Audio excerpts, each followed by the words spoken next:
अच्छा जब पहले बताओ हमारे यहाँ कितनी आंखें हैं? 2 आंखें, सभी को पता है।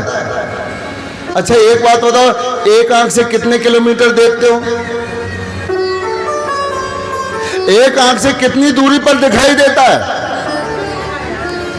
और दोनों से देखिए, विचार करना, भगवान ने हमें 2 आंख दी, 2 ही क्यों दी?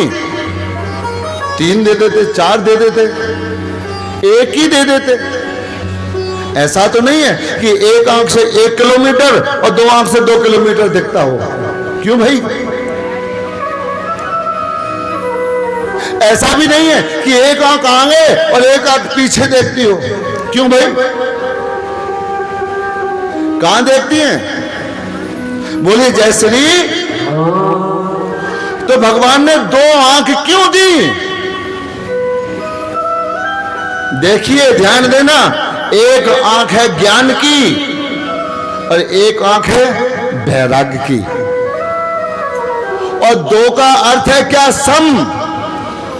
देखिए, 2 की संख्या संकेत करती है कि संसार में रहो तो सम रहो, बराबर रहो, जैसे भी देखो सम भाव से देखो, बुरे भाव से नहीं। ऐसा नहीं कि एक को अलग भाव से, एक को अलग भाव से। संसार को सम भाव से देखो, जैसे देखो सम भाव से देखो।